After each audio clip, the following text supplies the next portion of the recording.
ಕೂತ್ಕೊಳ್ರಿ.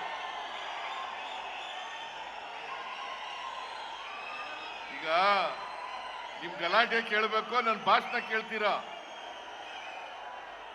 ದಯಮಾಡಿ ಕೂತ್ಕೊಳ್ಳಿ ಪ್ಲೀಸ್. ನಿಮ್ಮ ಅಭಿಮಾನಕ್ಕೆ, ನಿಮ್ಮ ಪ್ರೀತಿಗೆ ಸಹಸ್ರ ಸಹಸ್ರ ಧನ್ಯವಾದಗಳು. ಕೂತ್ಕೊಳ್ಳಿ ಪ್ಲೀಸ್. ಕೂಡ್ರಿ.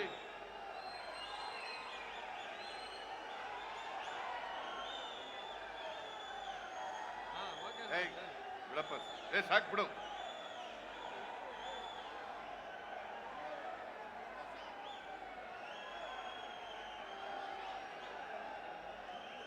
ಅಖಿಲ ಭಾರತ ಕಾಂಗ್ರೆಸ್ ಪಕ್ಷದ ಪ್ರಧಾನ ಕಾರ್ಯದರ್ಶಿಗಳು, ಕರ್ನಾಟಕ ರಾಜ್ಯದ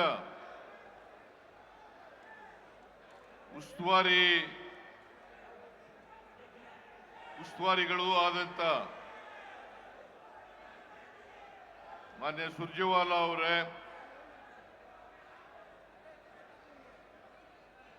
ಪ್ರದೇಶ ಕಾಂಗ್ರೆಸ್ ಸಮಿತಿಯ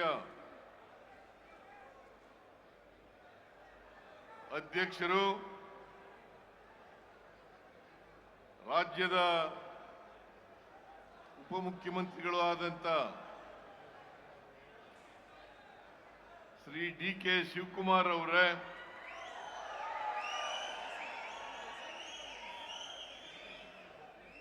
ವೇದಿಕೆ ಮೇಲಿರ್ತಕ್ಕಂಥ ಎಲ್ಲ ಸಚಿವ ಸಹೋದ್ಯೋಗಿಗಳೇ,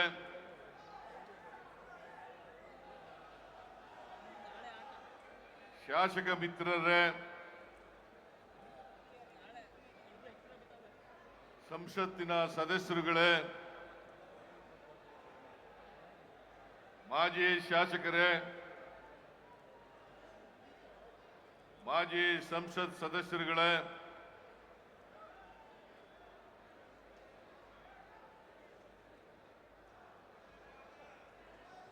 ಪ್ರದೇಶ ಕಾಂಗ್ರೆಸ್ ಸಮಿತಿಯ ಎಲ್ಲ ಪದಾಧಿಕಾರಿಗಳೇ, ಜಿಲ್ಲಾ ಕಾಂಗ್ರೆಸ್ಸಿನ ಅಧ್ಯಕ್ಷರುಗಳೇ, ಮುಂಚೂಣಿ ಘಟಕಗಳ ಎಲ್ಲ ಪದಾಧಿಕಾರಿಗಳೇ, ಇಲ್ಲಿ ಇಷ್ಟೊಂದು ಬೃಹತ್ ಸಂಖ್ಯೆಯಲ್ಲಿ ಸೇರಿರ್ತಕ್ಕಂಥ ರಾಜ್ಯದ ಮೂಲೆ ಮೂಲೆಗಳಿಂದ ಬಂದಿರತಕ್ಕಂಥ ಎಲ್ಲ ಆತ್ಮೀಯ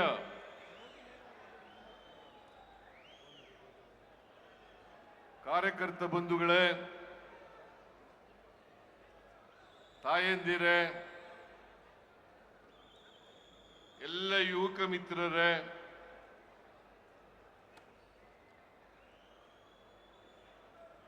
ಸುದ್ದಿ ಮಾಧ್ಯಮದ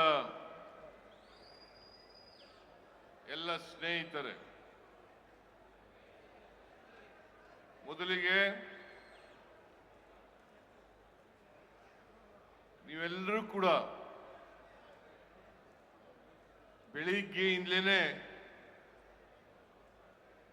ಮಹಾರಾಜ ಕಾಲೇಜು ಮೈದಾನಕ್ಕೆ ಬಂದಿದ್ದೀರಿ. ಲಕ್ಷಾಂತರ ಜನ ಸೇರಿದ್ದೀರಿ. ಇಲ್ಲಿ ಬಹಳ ಅಭಿಮಾನದಿಂದ, ಪ್ರೀತಿಯಿಂದ ನೀವೆಲ್ಲರೂ ಕೂಡ ಇಲ್ಲಿ ಜಮಾಯಿಸಿದ್ದೀರಿ. ನೀವೆಲ್ಲರೂ ಕೂಡ ಯುದ್ಧದಲ್ಲಿ ಯುದ್ಧ ಮಾಡ್ತಕ್ಕಂಥ ಸೈನಿಕರಿದ್ದಂತೆ ಯೋಧರು ಅಂತಕ್ಕಂಥ ಮಾತುಗಳನ್ನು ನಿಮಗೆ ಹೇಳಲಿಕ್ಕೆ ಬಯಸ್ತಾ ಇದ್ದೀನಿ.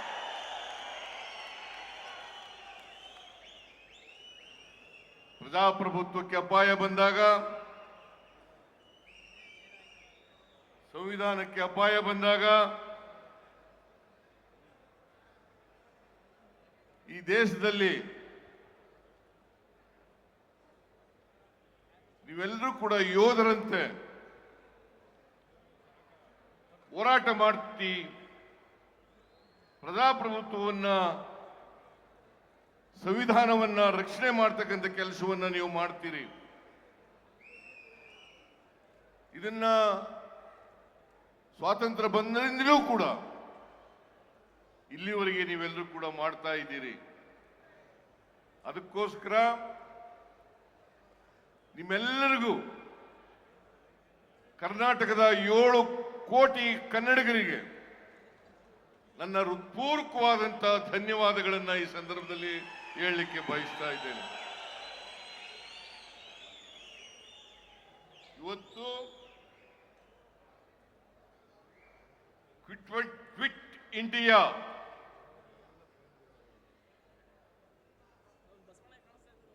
ಚಳವಳಿಯ ದಿನ.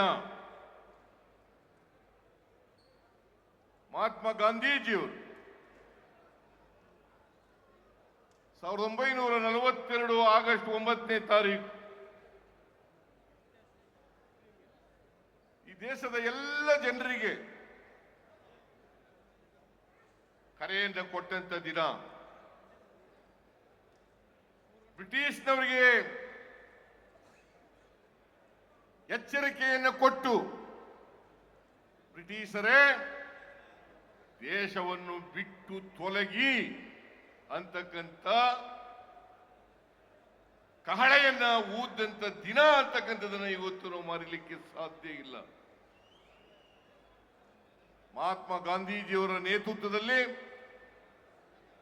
ಈ ದೇಶದಲ್ಲಿ ಸ್ವಾತಂತ್ರ್ಯ ಹೋರಾಟ ಮಾಡಿ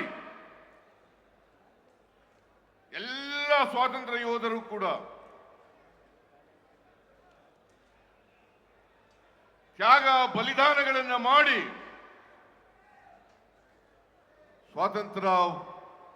ಸ್ವಾತಂತ್ರ್ಯವನ್ನು ನಮ್ಮೆಲ್ಲರಿಗೂ ಕೂಡ ಲಭಿಸಿಕೊಟ್ರು. ಅಂತಿಮ ಕರೆಯನ್ನು ಮಹಾತ್ಮ ಗಾಂಧೀಜಿಯವರು ಕೊಟ್ಟರು. ಬ್ರಿಟಿಷರೇ ಭಾರತವನ್ನು ಬಿಟ್ಟು ತೊಲಗಿ. ಆ ದಿನ ಇವತ್ತು ಸಮಾವೇಶ ಮಾಡಬೇಕಾದಂತ ಅನಿವಾರ್ಯತೆ ಇದೆ. ನಾನು ಈ ಸಂದರ್ಭದಲ್ಲಿ ಈ ನಾಡಿನ ಎಲ್ಲ ಜನರಿಗೆ, ದೇಶದ ಎಲ್ಲ ಜನರಿಗೆ ಕ್ವಿಟ್ ಇಂಡಿಯಾ ದಿನದ ಶುಭಾಶಯವನ್ನ ಎಲ್ರಿಗೂ ಕೂಡ ಕೋರ್ಲಿಕ್ಕೆ ಬಯಸ್ತಾ ಇದ್ದೇನೆ.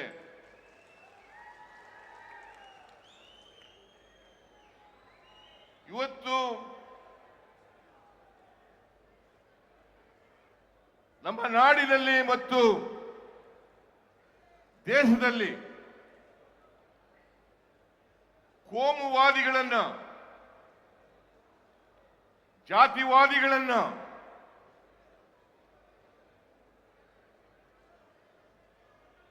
ಪಾಳ್ಯಗಾರಿಕೆ ಪ್ರವೃತ್ತಿ ಇರ್ತಕ್ಕಂಥವರನ್ನ ರಾಜಕೀಯದಿಂದ ಓಡಿಸಬೇಕಾದಂತ ಅನಿವಾರ್ಯತೆ ಇದೆ ಅಂತಕ್ಕಂಥದ್ದನ್ನ ಇವತ್ತು ನಾವೆಲ್ಲರೂ ಕೂಡ ಅರ್ಥ ಮಾಡ್ಕೋಬೇಕಾಗ್ತದೆ. ಮನುವಾದಿಗಳು, ಜಾತಿವಾದಿಗಳು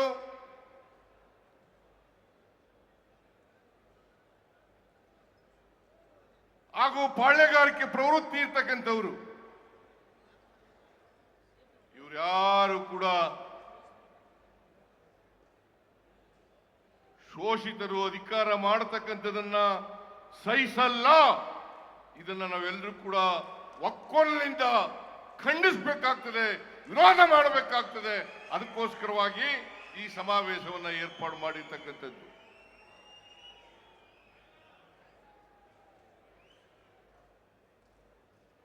ದೇವರಾಜ ಅರಸರವರಿಗೆ ಇದೇ ಗತಿಯಾಯ್ತು, ಬಂಗಾರಪ್ಪನವ್ರಿಗೆ ಇದೇ ಗತಿಯಾಯ್ತು, ಮೊಯ್ಲಿಯವರಿಗೆ ಅವ್ರು ಯಾರನ್ನೂ ಕೂಡ ಸಹಿಸಿಕೊಳ್ಳಲಿಲ್ಲ. ಇದೇ ಕುಮಾರಸ್ವಾಮಿ, ದೇವೇಗೌಡರು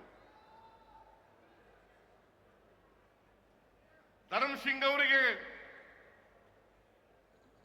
ಕೊಟ್ಟಿದ್ದಂತ ಮಾತನ್ನ ಮುರಿದು ತಾವೇ ಅಧಿಕಾರಕ್ಕೆ ಬರ್ತಕ್ಕಂಥ ಕೋಮುವಾದಿಗಳ ಜೊತೆ ಸೇರ್ಕೊಂಡು ಅಧಿಕಾರಕ್ಕೆ ಬರ್ತಕ್ಕಂಥ ಪ್ರಯತ್ನವನ್ನ ಮಾಡಿದ್ರು. ಅಧಿಕಾರವನ್ನು ಮಾಡಿದ್ರು. 20 ತಿಂಗಳು ಹಂಚಿಕೊಂಡು ಅಧಿಕಾರ ಮಾಡಿದ್ರು. ದೇವೇಗೌಡರು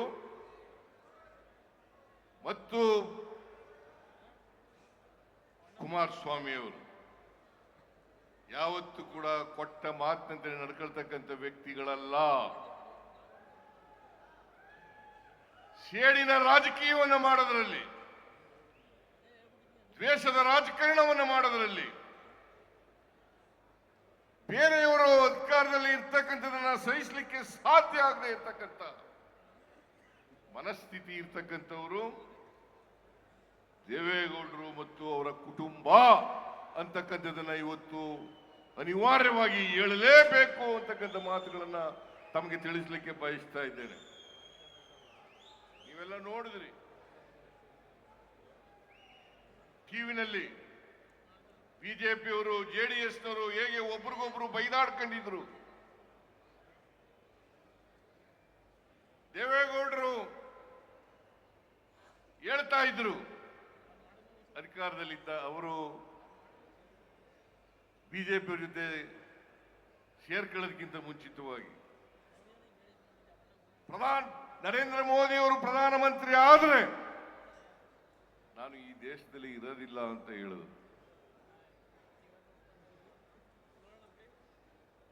ಈ ದೇಶದಲ್ಲಿ ಇರೋದಿಲ್ಲ ಅಂತ ಹೇಳಿದ್ರು. ಕುಮಾರಸ್ವಾಮಿ ಅವರು ಮುಖ್ಯಮಂತ್ರಿ ಆದಾಗ 2006ನೇ ಇಸ್ವಿನಲ್ಲಿ ಏನಾದರೂ ಬಿಜೆಪಿಯವ್ರ ಜೊತೆ ಕುಮಾರಸ್ವಾಮಿ ಸೇರ್ಕೊಂಡು ಸರ್ಕಾರ ಮಾಡಿದ್ರೆ ನನ್ನ ಎಣದ ಮೇಲೆ ಮಾಡಬೇಕು ಅಂತ ಹೇಳಿದ್ರು. ಎಣದ ಮೇಲೆ ಮಾಡಬೇಕು ಅಂತ ಹೇಳಿದ್ರು. ಈಗ ಕೋಮುವಾದಿಗಳ ಜೊತೆ ಸೇರ್ಕೊಂಡು ಷಡ್ಯಂತ್ರವನ್ನು ಮಾಡಿ